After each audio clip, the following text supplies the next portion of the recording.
Hi hello నమస్తే welcome to social post. ఈరోజు మనతో పాటు స్టూడియోలో personal finance professional Ramesh Pasupuleti గారు ఉన్నారు. సో మనం చూసినట్టయితే నిర్మలా సీతారామన్ గారు పార్లమెంట్లో బడ్జెట్ని ప్రవేశపెట్టారు. 12 lakhs తర్వాత ఎవరైతే 12 lakh కి ఎబో ఇన్కమ్ ఉన్నారో వాళ్ళు తప్ప దానికంటే కింద స్థాయి వాళ్ళు ఎవరైతే తక్కువ ఎవరైతే ఎర్న్ చేస్తున్నారో వాళ్ళకి రిలాక్సేషన్ ఇచ్చారు. బట్ నిజానికి చూసినట్టయితే ఈ బడ్జెట్ అనేది ఏ రాష్ట్రాలకి ఎంత లాభం చేకూరుస్తుంది అండ్ ఇది నిజంగానే మధ్యతరగతి వాళ్ళకి రిలాక్సేషన్ గా ఉందా, లేకపోతే దీంట్లో ఏమైనా జిమ్మిక్లు లాజిక్లు ఉన్నాయా? సో వీటన్నిటి గురించి మనం రమేష్ గారితో మాట్లాడి తెలుసుకుందాం. నమస్కారం సార్. నమస్తే అండి. ఎలా ఉన్నారు సార్? ఫైన్ అండి, థ్యాంక్ యూ. సో ఇప్పుడున్న బడ్జెట్ ప్రకారంగా ఇప్పుడు ఈ ఇన్సూరెన్స్ పాలసీస్ ఎలా ఉంటాయి? ఇప్పుడు ఎఫ్టీఐ గురించి అవ్వచ్చు, లేకపోతే ఏదైతే బీమా సంస్థలు ఇస్తున్నాయో వాటి మీద కావచ్చు, ఎలాంటి ఎఫెక్ట్ ఉంటుంది, లేకపోతే ఎలాంటి లాభాలు ఉంటాయి సార్? ఇవి కొంచెం మిక్స్డ్ బడ్జెట్ ద్వారా. Yes sir. కొన్ని లాభాలు ఉన్నాయి, కొన్ని నష్టాలు కూడా ఉన్నాయి. ఓకే, ఫస్ట్ లాభాల గురించి చూద్దాం. Oh sure. So FDI relaxations ఇచ్చారు. ఏదైతే ఫారెన్ డైరెక్ట్ ఇన్వెస్ట్మెంట్స్ ఏదైతే ఎఫ్డిఐస్, సో మన ఇన్సూరెన్స్ ఇండస్ట్రీలో ఫస్ట్ స్టార్టింగ్ లో వచ్చేసి వాళ్ళు 26%, ఇండియన్ కంపెనీ 74% ఉండేది. తర్వాత వాళ్ళు ఏం చేశారంటే తర్వాత బడ్జెట్స్ లో ఫారెన్ ఇన్వెస్టర్స్ కూడా 74% ఇన్వెస్ట్ చేయడానికి అవకాశం ఇచ్చారు. సో ఎందుకంటే ఇప్పుడు అమెరికా లాంటి దేశాల్లో వాళ్ళ బడ్జెట్లు వాళ్ళ ఇన్సూరెన్స్ కంపెనీస్ ఎన్ని ఉంటాయంటే 4,000 ఇన్సూరెన్స్ కంపెనీస్ ఉంటారు. వాళ్ళ జనాభా చూసి 4 కోట్లు ఉంటారు, కానీ 4,000 ఇన్సూరెన్స్ కంపెనీలు ఉంటాయి. యూఎస్, యూకే అలాంటి పెద్ద పెద్ద దేశాల్లో. మన ఇండియాలో గట్టిగా 40 కూడా లేవు.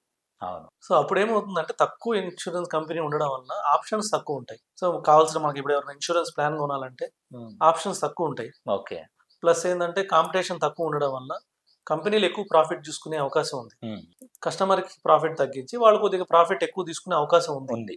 ఎందుకంటే కాంపిటీషన్ తక్కువ ఉంది, ప్లస్ దానికి సంబంధించిన ఇన్ఫర్మేషన్ కూడా మార్కెట్ లో తక్కువ ఉంది. అందుకోసం ఇప్పుడు వాళ్ళు ఫారినర్స్ ని ఇన్వైట్ చేస్తున్నారు 100% రమ్మని. ఇంత ముందు ఫారినర్స్ వచ్చేవాళ్ళు కాదు ఇన్వెస్ట్ చేయడానికి. ఎందుకు వచ్చేవాళ్ళు కాదంటే వాళ్ళు కంపల్సరీగా ఇండియన్ కంపెనీ తోటి టైప్ పెట్టుకోవాలి. సో వాళ్ళు ఇండియన్ కంపెనీతో టైప్ పెట్టుకోవాలన్నప్పుడు ఆ కంపెనీ ఏ డిమాండ్ చేసేదో తెలియదు. అంటే ఇద్దరు లైక్ మైండెడ్ పీపుల్ ఉన్నప్పుడే ఆ బిజినెస్ ముందుకు నడుస్తుంది. సో వాళ్ళు మళ్ళీ రేపు ఏమన్నా మనకి ఇబ్బంది పెడతారేమో, సో గవర్నమెంట్ నుంచి ఏమైనా ఇబ్బందులు వస్తాయేమో, ఇలాంటి ఇబ్బందులతో ఎక్కువ మంది రాలేదు. అందుకనే ఇప్పుడు తక్కువ కంపెనీలు ఉన్నాయి. ఇప్పుడు ఏమవుతుందంటే డైరెక్ట్ గా మీరు వచ్చి ఇన్వెస్ట్ చేసుకోమన్నారు. సో మీకు ఎవరి కంపెనీతో టైప్ లేదు, మేము అప్రూవల్ ఇస్తాం, మీరు ఇన్వెస్ట్ చేసుకోండి. సో బిజినెస్ పీపుల్ ఉంటారు, ఎవరైతే business mens, FIs, foreign investors, FDIs, so foreign direct investments ఉంటాయో వాళ్ళు ఇప్పుడు కంపల్సరీ ఇండియాకి వస్తారు. ఎందుకంటే ఇండియాలో ఇంతమంది జనాలు ఉన్నారు. ఇండియాకు ఉన్న సంపద ఇదే. దాదాపు 150 కోట్ల కన్నా ఎక్కువ పీపుల్ ఉన్నారు. అందులో ఇన్సూరెన్స్ ఇప్పటికి కూడా ఎంతమందికి అయింది? 5-10% అంతే. ఇంకా 90% జనాలకి ఇన్సూరెన్స్ చేయొచ్చు. సో వాళ్ళకి హ్యాపీగా ఫీల్ అయ్యి డెఫినెట్గా ఇండియాకి వస్తారు. దానివల్ల ఏమవుతుంది, ఇక్కడ ఒక కంపెనీ పెట్టడం వల్ల ఇక్కడ ఒక ఎంప్లాయ్మెంట్ వస్తుంది. సో దానివల్ల పాలసీస్ కూడా ఎక్కువ కంపెనీలు అయితే ఎక్కువ పాలసీస్ వచ్చేసి ప్రజలకు కూడా మంచి పాలసీస్ వచ్చే అవకాశం ఉంది. ఎక్కువ మందికి కూడా పాలసీలు ఇచ్చే అవకాశం ఉంది. సో అది గవర్నమెంట్ ఉద్దేశంతో డైరెక్ట్గా వాళ్ళకి 74% నుంచి 100% చేశారు.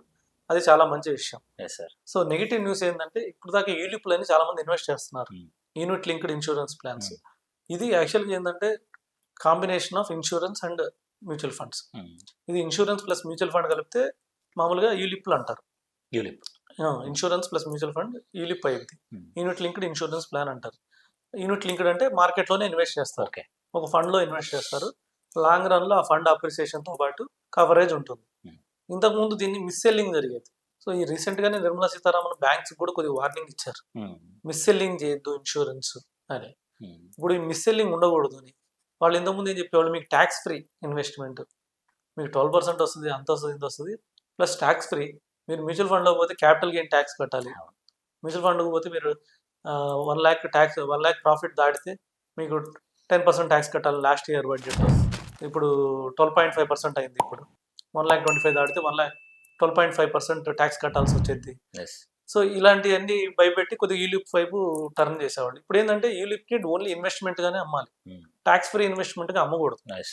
మ్యూచువల్ ఫండ్ అది సేమే అవుతుంది రిటర్న్. సో అక్కడ 10-10 సెషన్ తీసేశారు. సో ఆ విధంగా వాళ్ళకి కొంచెం ఇన్సూరెన్స్ ఇండస్ట్రీ కొంచెం నెగిటివ్ చేశారు ఆ రోజు. అందుకని ఇన్సూరెన్స్ స్టాక్స్ కూడా కరెక్ట్ అయినాయి. కానీ దీనివల్ల ప్రజలకు మంచి జరిగింది. మిస్సెల్లింగ్ జరగలేదంటే మంచి జరిగినట్టు. Okay, yes sir. Thank you sir. Thank you so much. Thank you అండి.